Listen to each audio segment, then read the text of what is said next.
Just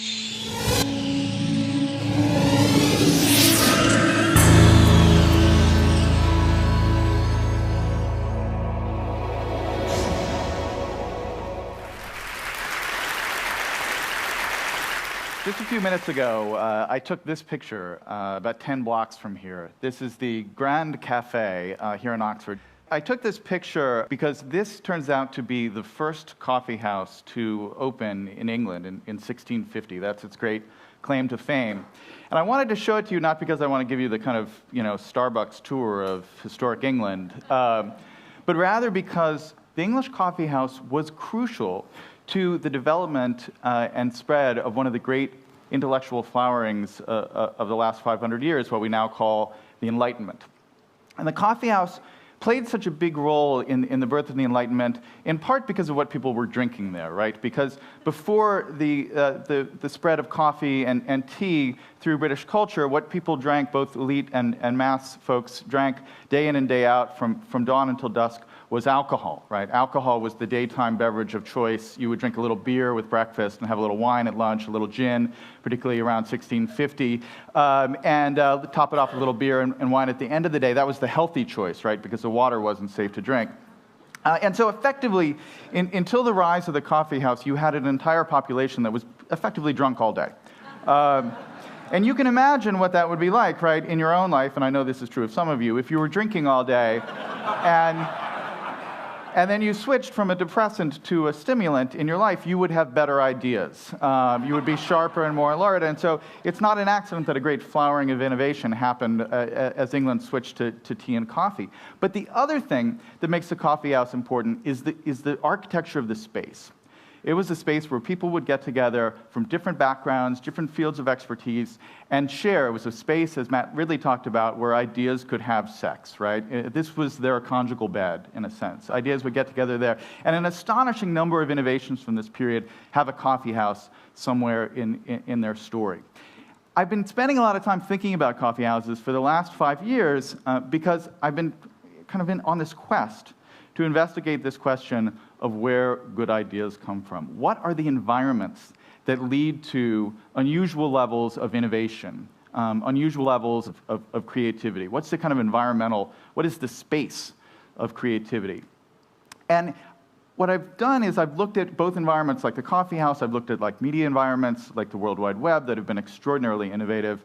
I've gone back to the history of the first cities. I've even gone to biological environments like coral reefs and rainforests that involve unusual levels of biological innovation.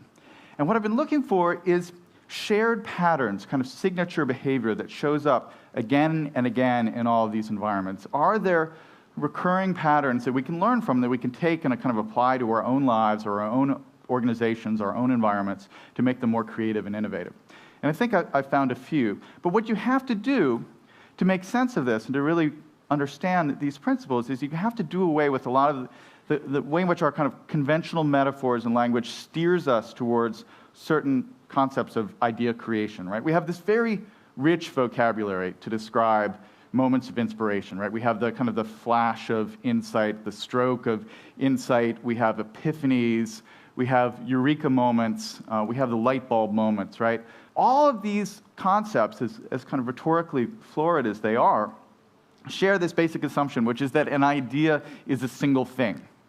It's something that happens often in a wonderful, illuminating moment. But in fact, what I would argue, and what you really need to kind of begin with, is this idea that an idea is a network on the most elemental level, right? I mean, this is what is happening inside your brain. An idea, a new idea, is a new network of neurons firing in sync with each other inside your brain. It's a new configuration that has never formed before, right? And the question is, how do you get your brain into environments where these new networks are going to be more likely to form? And it turns out that, in fact, the kind of network patterns of the outside world mimic a lot of the network patterns of the internal world of the human brain. So the metaphor I'd like to use is actually, I can take from a story of a great idea that's quite recent, a lot more recent than the 1650s. A wonderful guy named Timothy Prestero, who has an organization called Design That Matters. They decided to tackle this really pressing problem of the terrible problems we have with infant mortality rates in in the developing world. One of the things that's very frustrating about this is that we know by getting modern neonatal incubators into any context, if we can keep premature babies warm, basically, it's very simple. We can have infant mortality rates in those environments. So the technology is there. We have these are standard in all the industrialized worlds. The problem is, if you buy a $40,000 incubator and you send it off to a mid-sized village in Africa, it will work great for a year or 2 years, and then something will go wrong, and it will break, and it will remain broken forever. Because you don't have a whole system of spare parts, and you don't have the on-the-ground expertise to fix this $40,000 piece of equipment. And so you end up having this problem where you spend all this money getting aid and all this advanced electronics to these countries, and then it ends up being useless. So what Prestro and his team decided to do is to look around and say, what are the kind of abundant resources in these developing world contexts? And what they noticed was they don't have a lot of DVRs, they don't have a lot of microwaves, but they seem to do a pretty good job of keeping their cars on the road, right? There's a Toyota 4Runner on the street in all these places. They seem to have the expertise to keep cars working. So they started to think, could we build a neonatal incubator that's built entirely out of automobile parts? And this is what they ended up coming with. It's called the Neo-Nurture device. From the outside, it looks like a normal little thing you'd find in a modern Western hospital. In the inside, it's all car parts. It's got a fan, it's got headlights for warmth, it's got door chimes for alarm, it runs off a car battery. And so all you need is the spare parts from your Toyota and the ability to fix a headlight, and you can repair this thing. Now, that's a great idea, but what I'd like to say is that, in fact, this is a great metaphor for the way that ideas happen. We like to think our breakthrough ideas, are like that $40,000 brand new incubator, state-of-the-art technology. But more often than not, they're cobbled together from whatever parts that happen to be around nearby. We take ideas from other people, from people we've learned from people we run into in the coffee shop, and we stitch them together into new forms, and we create something new. That's really where innovation happens. And that means that we have to change some of our models of kind of what innovation and deep thinking really looks like, right? I mean, this is one vision of it. Another is Newton and the apple. This is a statue, though Newton was at Cambridge, this is a statue from Oxford, where you're sitting there thinking a deep thought and the apple falls from the tree and you have a theory of gravity. In fact, the spaces that have historically led to innovation tend to look like this, right? This is Hogarth's famous painting of a kind of political dinner at a tavern, but this is what the coffee shops looked like back then. This is the kind of chaotic environment where ideas were likely to come together, where people are likely to have kind of new, interesting, unpredictable collisions, people from different backgrounds. So if we're trying to build organizations that are more innovative, we have to build spaces that, strangely enough, look a little bit more like this. This is what your office should look like. It's part of my message here. And one of the problems with this is that people are actually, when you research this field, people are notoriously unreliable when they actually kind of self-report on where they have their own good ideas or their history of their best ideas. And a few years ago, a wonderful researcher named Kevin Dunbar decided to go around and basically do the Big Brother approach to figuring out where good ideas come from. He went to a bunch of science labs around the world and videotaped everyone as they were doing every little bit of their job. So when they were sitting in front of the microscope, when they were talking to their colleagues at the water cooler and all these things. And he recorded all these conversations and tried to figure out where the most important ideas, where they happened. And when we think about the classic image of the scientist in the lab, we have this image, they're poring over the microscope and they see something, in the tissue sample and, oh, Eureka, they've got the idea. What happened actually when Dunbar kind of looked at the tape is that, in fact, almost all the important breakthrough ideas did not happen alone in the lab in front of the microscope. They happened at the conference table at the weekly lab meeting when everybody got together and shared their kind of latest data and findings. Oftentimes, when people shared the mistakes they were having, the error, the noise, and the signal they were discovering. And something about that environment, and I've started calling it the kind of the liquid network, where you have lots of different ideas that are together, different backgrounds, different interests, jostling with each other, bouncing off each other. That environment is, in fact, the environment that leads to innovation. The other problem that people have is they like to condense their stories of innovation down to kind of shorter time frames. So they want to tell the story of the Eureka moment. They want to say, there I was standing there and I had it all suddenly clear in my head. But in fact, if you go back and look at the historical record, it turns out that a lot of important ideas have very long incubation periods. I call this the slow hunch. We've heard a lot recently about, kind of hunch and instinct and kind of blink-like sudden moments of clarity. But in fact, a lot of great ideas linger on sometimes for decades in the back of people's minds. They have a feeling that there's an interesting problem, but they don't quite have the tools yet to discover them. They spend all this time, kind of working on certain problems, but there's another thing lingering there that they're interested in, but they can't quite solve. Darwin is a great example of this. Darwin himself, in his autobiography, tells the story of coming up with the idea for natural selection as a classic Eureka moment. He's in his study, it's October of 1838, and he's reading Malthus, actually, on population, and all of a sudden, the basic algorithm of natural selection kind of pops into his head, and he says, at last, I had a theory with which to work. That's in his autobiography. About a decade or two ago, a wonderful scholar named Howard Gruber went back and looked at Darwin's notebooks from this period, and Darwin kept these copious notebooks where he wrote down every little idea he had, every little hunch. And what Gruber found was that Darwin had the full theory of natural selection for months and months and months before he had his alleged epiphany reading Malthus in October of 1838. There are passages where you can read it and you think like you're reading from a Darwin textbook from the period before he has this epiphany.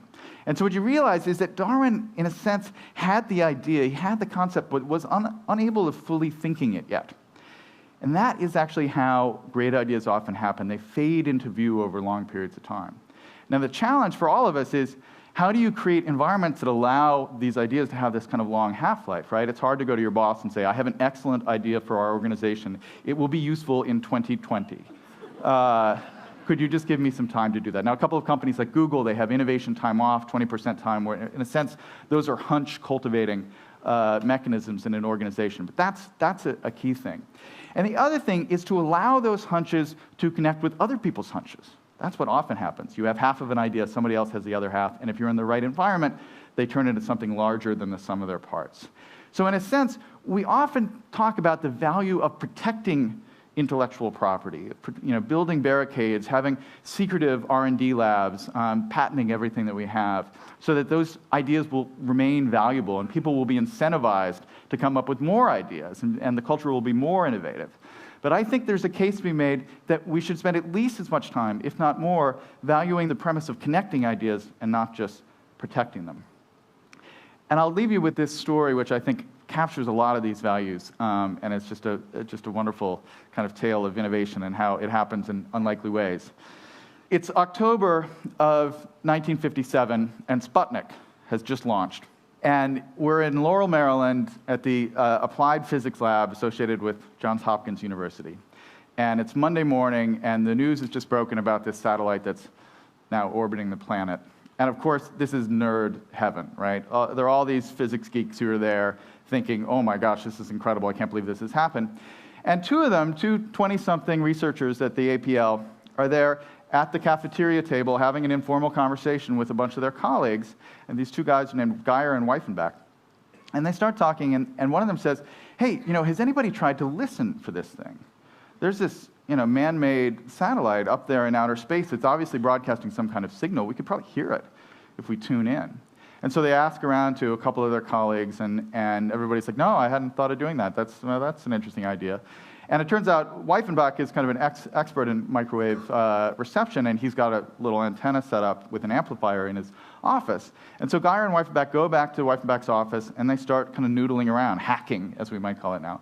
And after a couple of hours, they actually start picking up this signal, because the Soviets made Sputnik very easy to track. It was right at 20 megahertz, so that you could pick it up really easily, because they were afraid that people would think it was a hoax, basically. So they made it really easy to find it. And so these two guys are sitting there listening to this signal, and people start kind of coming into the office and saying, wow, that's pretty cool. Can I hear? Wow, that's great. And before long, they think, well, geez, this is kind of historic. We may be the first people in the United States to be listening to this. We should record it. And so they bring in this big clunky analog tape recorder, and they start recording these little bleep, bleeps, and they start writing down the kind of date stamp, time stamps for each little bleep that they record.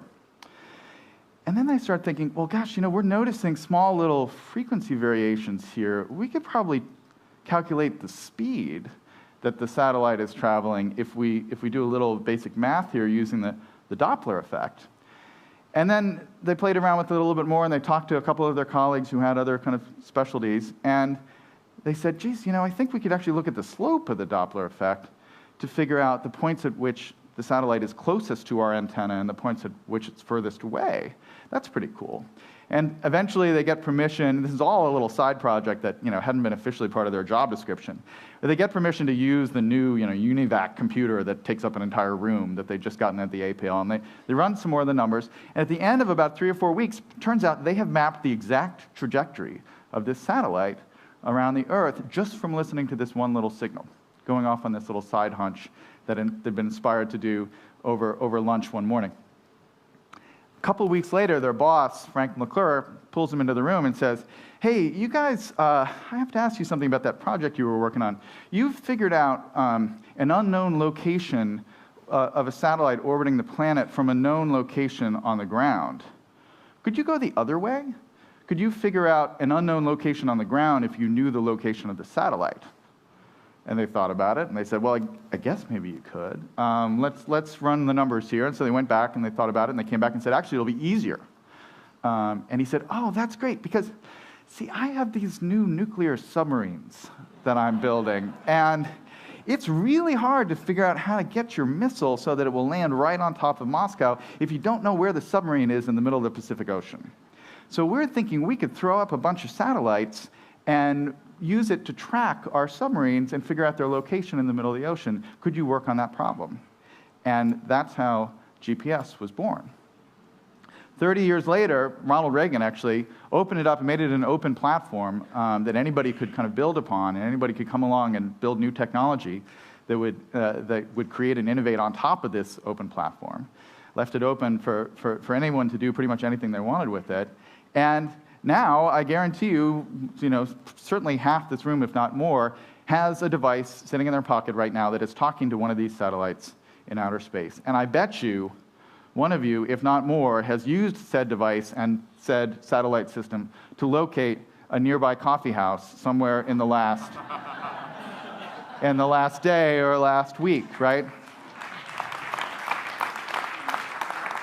And that, I think, is a great case study, a great lesson in the power, the marvelous kind of unplanned, emergent, unpredictable power of open, innovative systems. When you build them right, they will be led to completely new directions that the creators never even dreamed of. I mean, here you have these guys who basically thought they were just following this hunch, this little passion that had developed. Then they thought they were fighting the Cold War, and then it turns out they're just helping somebody find a soy latte. That is how innovation happens. Chance favors the connected mind. Thank you very much.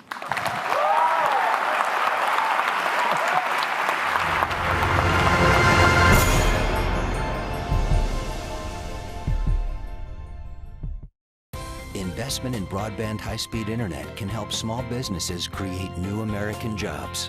Small businesses are being formed. Dreams are being launched. And at AT&T, we're investing billions to upgrade and build out our wired and wireless networks. Now is not the time to stall momentum or stifle innovation or investment. Jobs, dreams, and the future are at stake. AT&T, your world delivered.